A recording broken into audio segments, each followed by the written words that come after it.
গাজীপুরে সাংবাদিক তুহিন হত্যার রেশ কাটতে না কাটতেই এবার টঙ্গী পূর্ব থানাধীন স্টেশন রোড এলাকা থেকে একটি পরিত্যক্ত ট্রাভেল ব্যাগ থেকে অজ্ঞাত এক ব্যক্তির মরদেহ উদ্ধার করা হয়েছে। শুক্রবার ৮ আগস্ট সকালে হাজির বিরিয়ানি দোকানের সামনের রাস্তায় ব্যাগটি পড়েছিল। এলএমই সার্টিফাইড বিশ্বসেরা কপারে তৈরি ওয়ালটন কেবলস, যা আপনার স্থাপনাকে রাখবে সব সময় নিরাপদ। প্রত্যক্ষদর্শী ও স্থানীয় সূত্রে জানা গেছে, শুক্রবার সকালে টঙ্গী পূর্ব থানাধীন স্টেশন রোড এলাকায় হাজির বিরিয়ানি দোকানের সামনের রাস্তায় ব্যাগটি পড়ে থাকতে দেখেন স্থানীয়রা।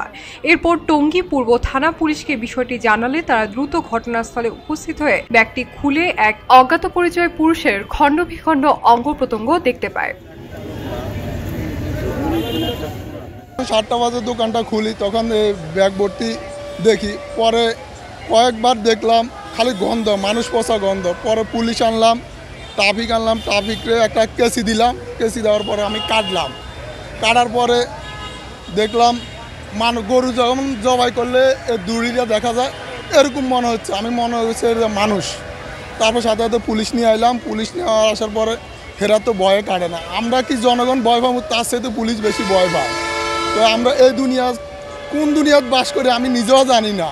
পুলিশে বলে একটু দেখেন, নাহলে আম করে দেন, তাও ধরে না। পরে বের করলাম। বের করার পরে আমাদের মাজারের অংশটুকু দেখার পরে বুঝতে পারলাম যে একটা পুরুষ মানুষ সে। তো তারপর থানা পাড়ি আসি, এখন পিকআপে করে নিয়ে গেল। বাংলাদেশের পরিস্থিতি ভয়াবহ, প্রায় জায়গায় এরকমের লাশ, গুম, খুন এরকম দেখা যাচ্ছে। সরকার তো কঠিনভাবে একটু নেয় না, কিছুই কোনো আইন প্রশাসনের উপরে কোনো আমরা আশা ভরসা করতে পারি না। জীবন নিয়ে রাস্তা চলতে গেলেও না আমাদের অনেক ভয়ঙ্কর ভয়ে চলতে হয়। এখন রাস্তা গাড়ি চালাইলে এরকম হঠাৎ দরজা টান দেয়। এই রাস্তাটার মধ্যে চলাচল করতে গেলে আপনার খুব ভয়াবহ চলাফেরা করা লাগে। বিরাট সন্ত্রাসী। আপনি আব্দুল্লাহপুর থেকে স্টেশন পর্যন্ত ধারণা করা হচ্ছে রাতের শেষ প্রহরে কেউ ব্যাগটি সেখানে ফেলে রেখে গেছে। এই ঘটনায় স্থানীয় এলাকা জুড়ে চাঞ্চল্যের সৃষ্টি হয়েছে।